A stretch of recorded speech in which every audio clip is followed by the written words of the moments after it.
성도 여러분 안녕하세요. 어떻게 한 주간 건강하셨습니까? 네, 오늘 참 요즘 며칠 동안 참 날씨가 시원하고 이제 가을이 다가오고 있는데요. 이 가을이는 추수의 계절이죠. 네, 그런 것처럼 우리도 정말 한 해 동안 우리가 주님과 함께 시간 보냈던 것들로 인해서 정말 성령의 많은 열매들을 여러분들께서 이 가을에 좀 맺을 수 있으면 좋겠다는 생각을 합니다. 그리고 이 상쾌한 날씨처럼 정말 상쾌하신 예수 그리스도, 그 예수님을 경험하시는 여러분과 제 대화 되기를 간절히 바라겠습니다. 저희가 계속해서 사도행전 공부하고 있습니다. 그래서 오늘 저녁에 계속해서 사도행전 말씀을 공부하겠는데요. 말씀 사도행전 4장을 보기 전에 지난주에 내용을 저희가 잠깐 복습을 해야 오늘 말씀이 더 잘 이해가 되기 때문에 사도행전 3장 말씀을 보도록 하겠습니다. 네. 사도행전 3장 말씀을 보시면은 예수님의 제자 베드로와 요한이 예수님께서 하늘에 올라가시고 나서 그 이후에 했던 사역들이 나오는데, 이제 오후 3시가 되었을 때 베드로와 제자니 요한이 성전을 향해서 올라가고 있었습니다. 거기 올라가던 중에 아름다운 문, 미문이라고 불리는 문 앞에서 한 안진뱅이가 구걸하는 모습을 보았습니다. 근데 베드로와 요한은 가진 것이 없는 사람이에요. 물질적으로 가진 것은 없지만 그 구걸하는 안진뱅이에게 말하기를, 은과 금은 저희가 없습니다만 예수님의 이름으로 말씀드립니다. 일어나십시오. 믿음으로 일어나십시오 했더니 그 사람이 일어났는데, 그 사람은 40평생을 40 넘는 인생을 한 번도 걸어보지 못한 사람입니다. 물론 40년 내내 구걸하지는 못했을 것입니다만 수십 년 동안 그 성전에 들어오는 사람들은 이 사람이 구걸해오는 모습을 보았을 거예요. 그래서 이 사람이 일어나는 기적은 어떻게 지어내는 것이 아니라는 것을 모든 사람들이 다 알았을 것입니다. 미문을 지나갔던 모든 사람들은 다 알아요. 그래서 이 기적을 보면서 이 베드로와 요한을 정말 칭송하고 정말 대단하다라는 말씀들이 오가고 있을 때 12절 말씀 이렇게 말씀하고 있습니다. 베드로가 이것을 보고 백성에게 말하되, 이스라엘 사람들아, 이 일을 왜 놀랍게 여기느냐? 우리 개인의 권능과 경건으로 이 사람을 걷게 한 것처럼 왜 우리를 주목하느냐? 베드로와 요한이 이 기적을 일으킨 것은 정말 대단한 일이었습니다. 40평생을 걷지 못했던 이 안진뱅이를 걷게 한 것, 아무나 할 수 없는 일이에요. 그래서 일반적인 경우라면 사람들이 놀라워하는 것은 당연하고, 베드로와 요한에게 기자들이 와서 질문하는 것은 당연한 일인데, 베드로와 요한이 그러지 마십시오. 놀라실 필요도 없고 저희를 주목해 보실 필요가 있는 것이 아니라 이 일을 통해서 누구를 보셔야 된다고요? 예수님을 보셔야 됩니다. 이 일은 오직 예수님만 높임받기 위해서 저희가 한 일이지 저희가 한 것은 아무것도 없습니다. 놀라실 필요도 없습니다. 여기에 사도행전을 우리가 어떻게 읽어야 되는지가 나와 있어요. 사도행전의 초대교회의 모습을 보면은 정말 대단한 모습입니다. 그런 모습들을 보면서 초대교회가 대단했구나, 거기에 우리가 빠질 수 있지만 베드로는 그게 아니라는 거예요. 이 초대교회의 모습을 보는 것이 아니라 그 초대교회의 능력을 주셨던 예수님, 그 초대교회를 사랑하셨던 예수님, 그 초대교회가 붙들었던 예수님이 지금도 우리와 함께 하셔서 똑같은 능력으로 우리의 교회에 역사할 수 있다는 것을 보라고 베드로는 얘기하고 있는 것입니다. 그래서 16절에 비슷한 말씀을 합니다. 그 이름을 믿음으로 그 이름이 너희가 보고하는 이 사람을 성하게 하였나니, 예수로 말미암아 난 믿음이 너희 모든 사람 앞에서 이같이 완전히 낫게 하였느니라. 여러분, 이것을 보면서 놀라워하는 것이 중요한 것이 아니라 이 일을 통해서 무엇이 자라야 되는가 하면, 이 사람이 믿음을 통해서 나은 것처럼 여러분들도 예수님을 믿으셔야 됩니다. 여러분, 예수님을 바라보십시오 라고 얘기하고 있습니다. 그래서 초대교회의 사도들의 설교를 보시면 늘 그 핵심, 그 중심에는 누가 있는가 하면 예수님이 있습니다. 그들이 교리를 가르칠 때에도, 부활을 가르칠 때에도 그 중심에는 무엇이 있는가 하면 예수님이 있어요. 그들이 심판을 가르칠 때도 예수님이 있고, 재림을 설교할 때도 그 중심에는 누가 있는가 하면 예수님이 있었습니다. 베드로와 요한을 비롯한 모든 제자들의 사상은, 모든 생각은 다 누구에게로 집결됐는가 하면 예수 그리스도 안에 중심되어 있고 예수 그리스도를 향해 되어 있었습니다. 근데 특별히 이 사도행전 2장과 3장의 베드로가 한 설교의 핵심 중에 하나는 무엇인가면 이 예수님은 어떤 분인가 하면 여러분들이 죽이셨을 뿐만 아니라 하나님께서 부활시킨 예수님입니다 라고 베드로는 계속해서 얘기를 합니다. 그래서 사도행전 4장 말씀을 보겠습니다.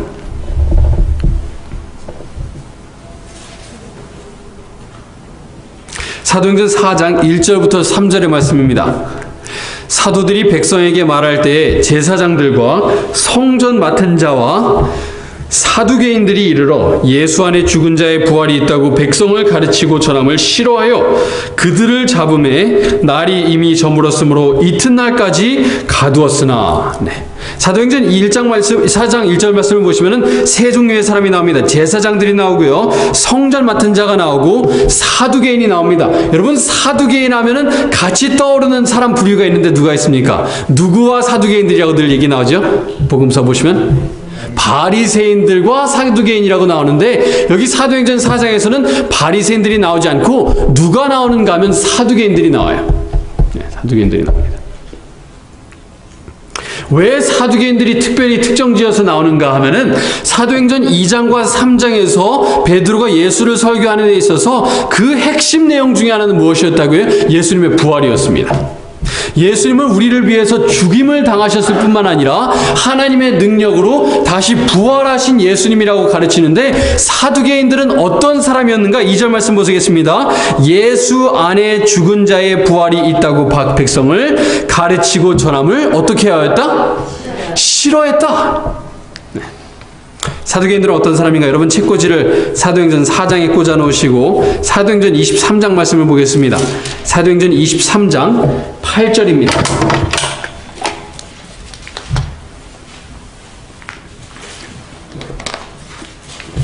7절부터 한번 보실까요? 사도행전 23장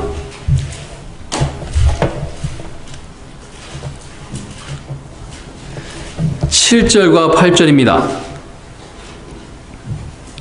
여기서 바울이 공회 앞에서 설교하는 장면이 나옵니다. 그 공회 안에는 바리새인들도 있고 사두개인들도 있었는데, 그 바울이 여기서 하던 설교의 핵심도 또한 무엇이었는가 하면 예수님의 부활이었습니다. 7절 말씀입니다. 그 말을 한즉, 예수님의 부활에 대해서 말을 한즉 바리새인들과 사두개인 사이에 다툼이 생겨 무리가 나누어지니, 이는 사두개인들은 무엇도 없고 부활도 없고 천사도 없고 영도 없다 하고, 바리새인은 다 있다 함이라. 굳이 이 바리새인들과 사두개인들을 지금 미국의 정치로 비유해서 말하자면, 이 바리새인들은 공화당과 비슷합니다. 공화당원들이에요. 그리고 사두개인들은 민주당원들이에요. 쉽게 얘기해서 보수와 진보입니다. 보수와 진보. 이 사두개인들은 진보파인데 종교적으로 진보적입니다. 그래서 말하기를 자기들 주변에서 보이는 모든 것은 믿지만 보이지 않는 것은 믿질 않아요. 하나님께서 계시다라는 것은 막연하게 어렴풋하게 믿기는 합니다만, 그 하나님께서 사람을 다시 살릴 수 있다, 그건 말도 안 되는 얘기예요. 그래서 사두개인들은 어떤 삶을 살았는가 하면 굉장히 현실주의적인 삶을 살았어요. 그래서 우리나라로 치면은 1900년대 초에 어떤 사람들과 비슷했는가 하면 사두개인들은 친일파와 굉장히 비슷한 사람들입니다. 일본 앞잡이와 같은 사두개인들은 로마의 앞잡이였어요. 그래서 정치적으로 로마 사람들과 늘 가까이 하기를 원했고, 우리나라 치면 흥선대원군이 쇄국 정책을 펴는 것을 명성황후가 반대했던 것처럼 사두개인들은 지극히 현실적인 사람들이었어요. 내 주변에서 보이는 것만 믿을 수 있는 거예요. 그런 정치관을 왜 가졌는가 하면, 그 정치관은 그들의 신앙관에서 그들의 정치관으로 그것이 옮겨오는 거예요. 그들이 종교적으로 어떻게 믿느냐에 따라서 그들의 다른 삶에 영향을 미치는데, 사두개인들이 특별히 베드로와 요한의 설교를 싫어했던 이유는 무엇인가 하면, 이 베드로와 요한이 부활을 가르치면은 사두개인들이 무엇에 영향을 받는가 하면 그들의 정치적인 영향을 받을 수밖에 없는 거예요. 사람들이 부활을 믿기 시작하면은 사두개인들의 정치적인 영향을 받을 수밖에 없는 거예요. 그런데 이 제자들에게 있어서 이 부활이 정말 핵심적인 이유는 무엇인가 하면은 죽은 자의 부활이 정말로 있다면은 무서울 것이 하나도 없어요.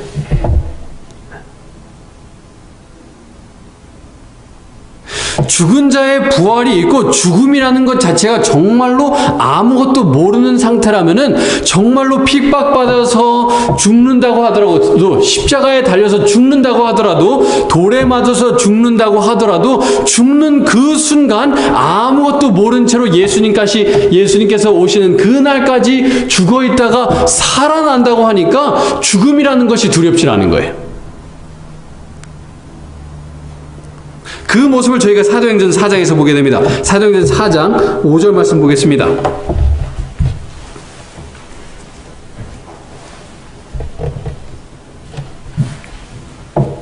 사도행전 4장 5절의 말씀입니다. 이렇게 말씀하십니다. 이튿날 관리들과 장로들과 서기관들이 예루살렘에 모였는데 대제사장 안나스와 가야바와 요한과 알렉산더와 및 대제사장이 문중에 다 참여하여 사도들을 가운데 세우고 묻되 너희가 무슨 권세와 누구의 이름으로 이 일을 행하였느냐. 자, 누구를 불러 모아서 이 질문을 하고 있습니까? 사도들인데 그 중에서 누굽니까? 두 명 누구죠? 안진뱅이를 일으켰던 요한과 베드로예요. 요한과 베드로. 근데 이 요한과 베드로를 신문하는 사람들이 4명이 나와 있는데 그 중에 첫 2명이 누구였습니까? 대제사장 누구와? 안나스와 그의 사위 누굽니까? 가야바. 여러분, 안나스와 가야바가 성경 어디에 나옵니까? 여러분 책꽂이 여기다 꽂아 놓으시고 요한복음 18장 말씀 보겠습니다.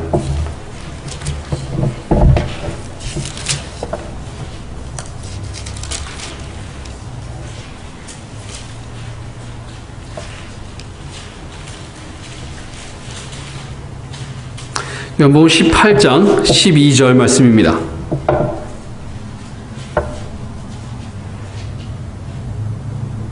여기 이렇게 말씀하십니다. 이에 군대와 천부장과 유대인의 아랫사람들이 예수를 잡아 결박하여 먼저 누구에게로 끌고 갔습니까? 안나스에게로 끌고 가니 안나스는 그 해의 대제사장인 누구의 장인이라? 가야바의 장인이라. 자, 15절 말씀 보겠습니다. 시몬 베드로와 또 다른 제자 한 사람이, 여기서 다른 제자는 누구였습니까? 요한입니다. 베드로와 요한이 예수를 따르니 이 제자는 대제사장과 아는 사람이라 예수와 함께 대제사장의 집들에 들어가고 베드로는 문 밖에 서 있는지라 대제사장을 아는 그 다른 제자가 나가서 문 지키는 여자에게 말하여 베드로를 데리고 들어오니 누구 집에 들어간 겁니까? 가야바의 집에 들어갔어요. 문 지키는 여종, 누구의 문을 지키는 여종입니까? 가야바의 집에서 일하는 여자아이예요. 네. 문 지키는 여종이 베드로에게 말하되 너도 이 사람의 제자 중 하나가 아니냐 하니 그가 말하되 나는 아니라 하고 그 때가 추운 고로 종과 아랫사람들이 불을 피우고 서서 쬐니 베드로도 함께 서서 쬐더라. 어디서 일어나고 있는 일입니까? 예루살렘에 있는 가야바의 집에서 일어나고 있는 일입니다. 가야바의 집에서 이 베드로가 예수님을 쫓아 들어갔습니다. 거기서 가야바의 집에서 일하고 있는 여종이 베드로에게 묻기를 너 예수님 알지? 했을 때 안다고 했습니까? 모른다고 했습니까? 모른다고 했어요. 지금 사도행전 4장에 베드로가 다시 한번 안나스와 가야바의 집으로 끌려왔습니다. 안나스와 가야바는 자신만만해요.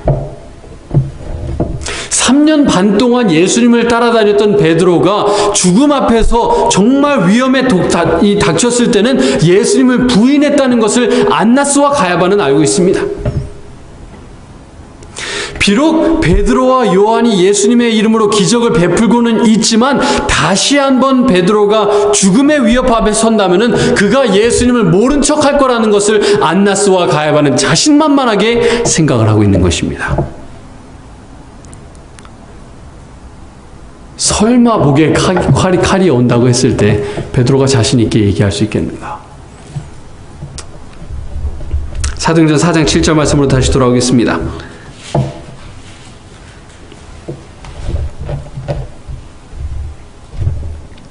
사도행전 4장 7절입니다. 사도들을 가운데 세우고 묻되 너희가 무슨 권세와 누구의 이름으로 이 일을 행하였느냐? 이에 베드로가 성령이 충만하여 이르되 백성의 관리들과 장로들아 만일 병자에게 행한 착한 일에 대하여 이 사람이 어떻게 구원을 받았느냐고 오늘 우리에게 질문한다면, 자 여기 잠깐 멈추겠습니다. 안나스와 가야바가 기대하던 답변이 아니에요. 안나스와 가야바와 요한과 알렉산더가 지금 기대하고 있는 답변은 베드로와 요한이 바들바들 떨면서 죄송합니다, 다시는 안 그러겠습니다. 예수라는 사람 저희는 잘 몰라요. 여기 참 이상한 게 있습니다. 여러분 2011년 9월 11일 날 이 뉴욕의 이 트윈타워가 무너졌습니다. 그 배후에 누가 있었죠? 빈라덴이 있었습니다. 여러분 그날 빈라덴이 몇 명을 죽였습니까? 2001년 9월 10일 날 빈라덴이 죽인 사람이 몇 명이죠? 한 명도 없어요. 빈라덴은 죽은 사람이 없어요. 그렇죠? 네. 물론 그날 3,000명이 죽었습니다. 그렇죠? 3,000명이 죽었는데 그 중에 빈라덴이 찾아가갖고 빈라덴이 죽인 사람은 있어요? 없어요? 없어요. 여러분 그러면 그날 비행기를 타고 가던 테러리스트의 이름을 기억하는 사람이 있습니까? 없습니까? 저는 없어요. 저는 기억이 나는 사람이 한 명도 없어요. 죽인 건 누가 죽였어요? 빈라덴이 죽인 게 아니에요. 네. 그 테러리스트들, 이름 없는 테러리스트들이 다 죽였는데 우리는 누구의 이름을 기억을 합니까? 빈라덴을 기억을 해요. 왜 그런가 하면은 우리는 어떤 안 좋은 일이 있을 때 그것의 배후가 누구인지를 찾는 거에 굉장히 우리는 주목을 합니다. 보스턴에 몇 년 전에 테러가 있을 때 그 보스턴의 테러가 알카에다냐 아니면은 아이시스냐? 네. 몇 주 전에 그 버지니아에서 한 여청년이 죽었을 때 그것을 죽인 것이 니오나치냐 뭐 안티파냐 아니면은 Black Lives Matter냐, 그것의 배후가 누구인지를 아는 것을 굉장히 우리는 중요하게 생각합니다. 그리고 그 범죄를 저지른 사람보다 그 배후에 있는 그것을 조종하는 사람을 우리는 훨씬 더 중요하게 생각하는데, 마찬가지로 지금 대제사장인 안나스와 가야바가 누구의 이름으로 이것을 하느냐라고 질문을 하는데 지금 베드로가 생각할 땐 이해가 안 가는 거예요. 지금 사람을 죽인 것도 아니고 사람을 어떻게 해줬는데? 사람을 치료해줬더니 잡아가지고 너의 배우가 누구냐? 그래서 9절에 베드로가 이렇게 대답하지 않습니까? 만일 병자에게 행한 착한 일에 대하여 이 사람이 어떻게 구원을 받았느냐고 오늘 우리에게 질문한다면 이 질문하는 것 자체가 황당한 거예요. 우리가 여기 잡혀온 것 자체가 안전뱅이를 우리가 찔려서 죽였다면은 우리가 여기 잡혀온 게 맞는데 이 사람을 치료해 줬는데 잡아오는 게 말이나 되냐는 거예요. 무엇의 이름으로 안나스와 가야바가 이렇게 하고 있어요? 종교의 이름으로 그렇게 하고 있어요. 하나님의 그들이 생각하기로는 하나님의 영광을 위해서 한다고 하면서 정말 상식적으로 봤을 때 완전히 말도 안 되는 행동을 지금 여기서 하고 있는 겁니다.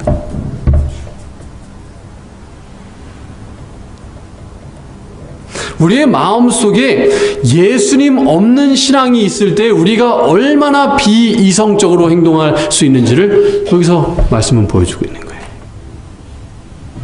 안나스와 가야바는 그 나라의 대제사장으로서, 이스라엘의 대제사장으로서 정말로 하나님을 섬긴다라고 하는 이름은 가지고 있지만 그들의 마음속에 누가 없었어요? 예수님이 없었어요. 지금 말도 안 되는 행동을 하고 있는 거예요. 그래서 10절에 베드로가 이렇게 대답합니다.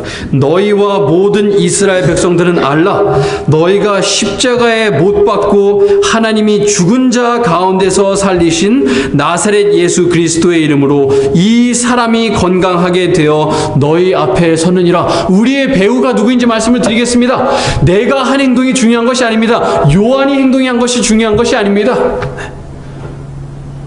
2001년 9월 11일 날 그 비행기를 타고 트윈타워에 갔던 사람들의 이름을 기억하지 못하는 것처럼 저희를 기억하지 마시고 우리의 배후에 있는 예수 그리스도를 기억하시기 바랍니다. 베드로는 얘기하고 있습니다.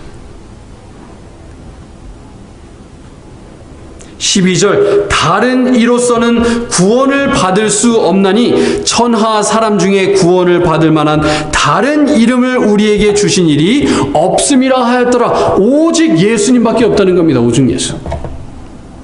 우리를 볼 때 우리를 보지 말고 우리를 통해서 예수님 보십시오. 당신들이 이렇게 비이성적인 행동을 왜 하는지 아십니까? 신앙이라는 이름을 가지고 있지만 여러분의 마음속에 예수님이 없기 때문에 그렇습니다.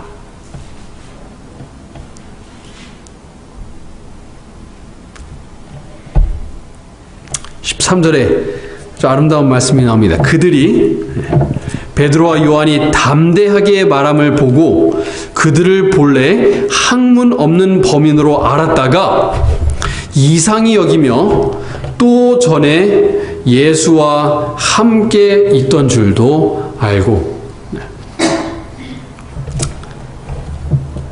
이 제사장들과 사두개인들은 이 베드로와 요한을 불러들일 때 굉장히 자신만만했어요. 물론 전에 베드로가 예수님을 부인했기 때문도 있지만 안나스와 가야바를 비롯한 사두개인들은 그 당시에 최고의 학교에 다닌 사람들이에요. 한국으로 치자면 서울대를 나왔고 미국으로 치자면 하버드를 나온 사람들인데 이 사람들은 어떤 사람들이에요? 말하자면 그냥 고등학교만 졸업하고 맥도날드에서 일하던 사람들이에요. 그냥 월마트에서 일하는 사람들이에요. 내 학식으로 이들을 누르기만 한다면 내가 정말 위험 있는 목소리로 그들을 위압한다면은 베드로와 요한은 벌벌 떨면서 잘못했습니다. 용서해 주십시오. 그래야 되는 사람들인데 성경을 인용하면서 예수님을 드높일 때 이 사람들이 누구와 함께 있었다? 예수와 함께 있었던 사람들이구나 라는 걸 알게 됩니다. 사랑하는 성도 여러분, 여러분께서 매일매일 만나시는 분들이 이 사람은 예수와 함께 있었구나 라는 것이 여러분의 삶 속의 삶의 향기를 통해서 매일매일 나타났으면 좋겠습니다. 베드로와 요한이 물론 예수님과 3년 반을 함께 했다는 것을 이 사람들이 알긴 했습니다만 그것보다 더 중요한 것은 그날 예수님께서 그들과 함께 있었다는 것이 너무너무나 분명하게 나타났어요. 여러분 누가복음 21장 말씀 보겠습니다. 사도행전보다 두 책 앞에 있습니다. 누가복음 21장 말씀입니다. 책꽂이를 사도행전 4장에 꽂아 놓으시고 누가복음 21장의 말씀을 보겠습니다.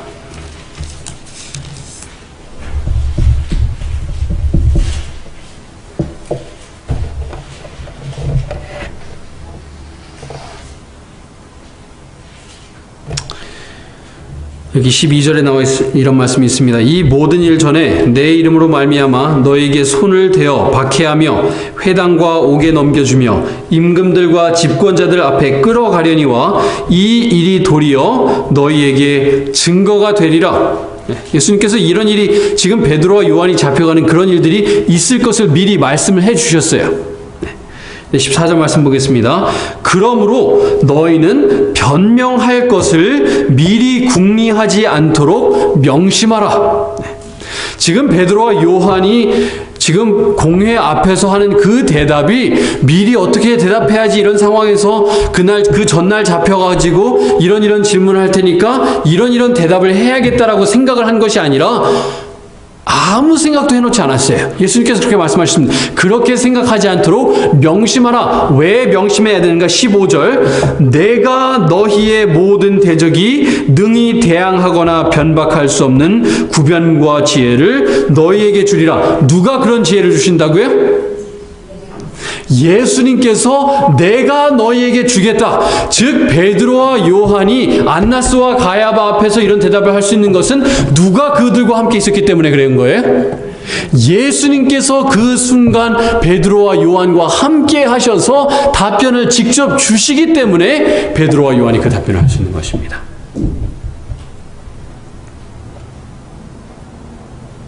그 순간 예수님께서 그들과 함께 있다는 것을 예수님을 믿지 않던 안나스와 가야바도 알 수 있었습니다. 이 사람들 지독한 예수쟁이구나.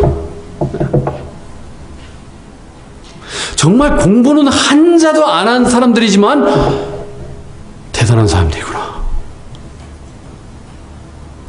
지지를 않아요. 오히려 안나스와 가야바가 할 말이 없어요. 근데 사실 이 말씀은요, 지금 보고 있는 이 누가복음 21장의 말씀은 어떤 상황에서 말씀하시는가? 10절 말씀을 보겠습니다. 네. 10절에 이렇게 말씀하시죠. 또 이르시되 민족이 민족을 나라가 나라를 대적하여 일어나겠고 곳곳에 큰 지진과 기근과 전염병이 있겠고 또 무서운 일과 하늘로부터 큰 징조들이 있으리라. 자, 무엇에 대한 말씀을 예수님께서 하고 계신 것입니까? 예수님의 재림에 대해서 말씀하고 계세요. 예수님의 재림 전에 12절 이 모든 일 전에 너희들이 잡혀가는 일이 있을 것이다. 이렇게 말씀하세요. 그 얘기는 무슨 말씀입니까? 베드로와 요한이 당했던 그 일들을 누가 당하게 될 거란 얘기예요? 우리도 똑같이 당하게 될 것인데 그 공회 앞에 서서 심판을 받을 때 우리가 어떤 것을 뭐 지혜로 내가 생각해낸 그런 답변으로 얘기하는 것이 아니라 어떤 사람들은 훌륭한 답변을 할 수 있는가 하면 예수와 함께 있는 사람들에게는 예수님께서 직접 대답을 주시겠다라고 말씀하십니다.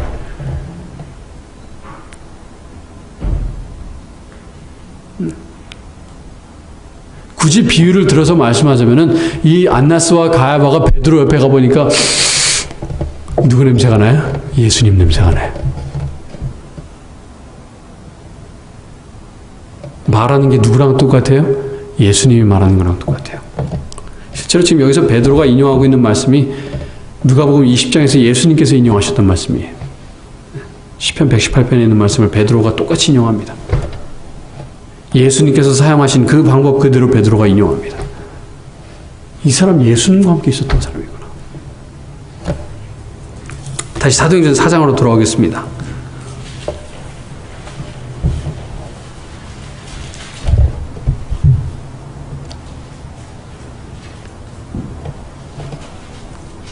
사도행전 4장 17절입니다. 이것이 민간에 더 퍼지지 못하게 그들을 위협하여 이후에는 이 이름으로 아무에게도 말하지 말게 하자 하고 그들을 불러 경고하여 도무지 예수의 이름으로 말하지도 말고 가르치지도 말라 하니 내가 이 나라에서 가장 높은 사람인데 절대로 예수의 이름은 입 밖에도 꺼내지 말라 했을 때 베드로와 요한이 어떻게 대답합니까? 베드로와 요한이 대답하여 이르되 하나님 앞에서 너희의 말을 듣는 것이 하나님의 말씀을 듣는 것보다 옳은가 판단하라.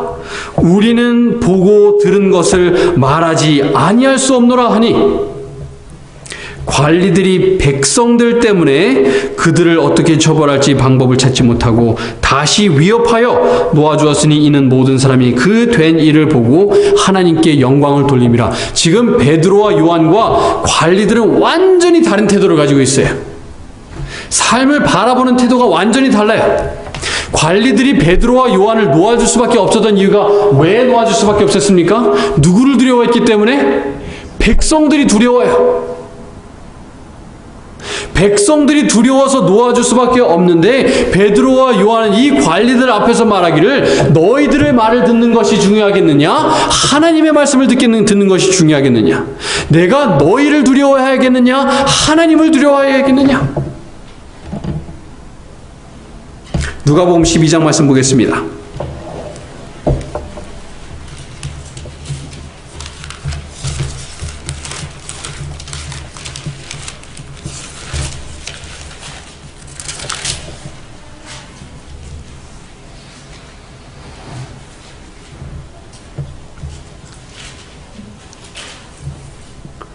누가복음 12장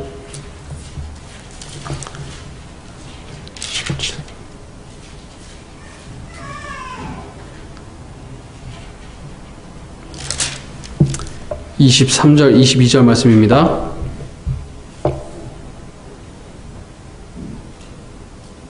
또 제자들에게 이르시되 그러므로 내가 너에게 이르노니 너희 목숨을 위하여 무엇을 먹을까 몸을 위하여 무엇을 입을까 염려하지 말라. 목숨이 음식보다 중하고 몸이 의복보다 중요하니라. 그리고 나서 나중에 뒤에 예수님께서 무엇을 말씀하시는가? 29절 똑같이 말씀하십니다. 너희는 무엇을 먹을까 무엇을 마실까 구하지 말며 근심하지도 말라. 그리고 나서 예수님께서 말씀하십니다.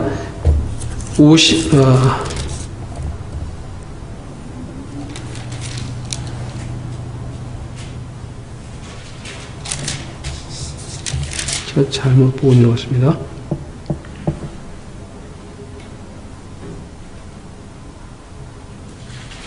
오 절 말씀 보겠습니다. 죄송합니다. 4절과 5절입니다.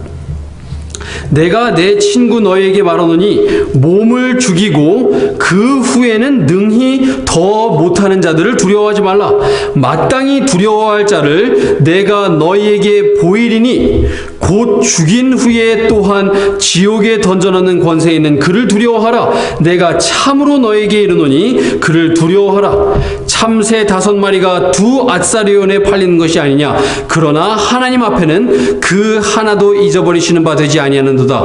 너희에게는 심지어 머리털까지도 다 세신 바 되었나니 두려워하지 말라. 너희는 많은 참새보다 더 귀하니라. 예수님께서 여기 말씀하시기를 사람들이 너희를 죽일 수는 있다. 안나스와 가야바가 베드로와 요한을 끌고 와서 죽일 수는 있지만 그 이후에는 아무것도 할 수 없습니다. 정말로 두려워할 사람은 사람들이 아니라 하나님이다라고 말씀하십니다.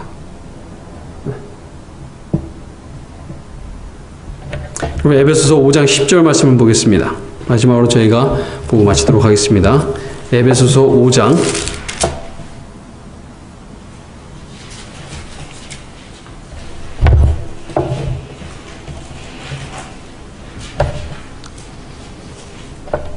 10절 말씀입니다. 이렇게 말씀하십니다. 주를 기쁘시게 할 것이 무엇인가 시험하여 보라.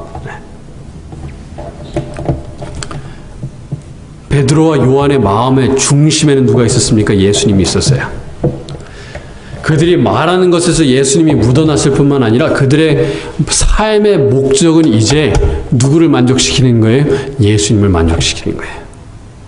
어떻게 하면은 내가 하는 행동을 통해서, 내가 하는 말을 통해서, 내 태도를 통해서 예수님을 기쁘게 할 수 있을 것인가?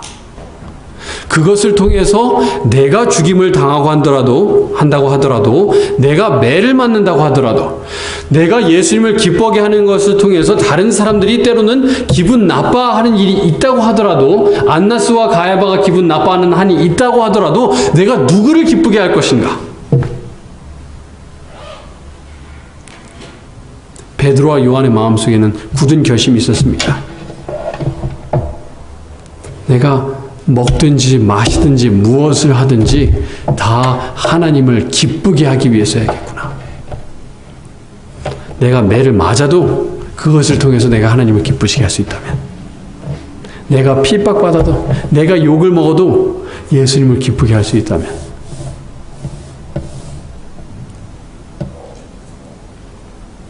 안나스와 가야바는 그 나라에서 가장 신앙이 있다고 하는 사람이었습니다만 그들은 하나님보다 백성들을 더 두려워했습니다. 왜 그렇습니까?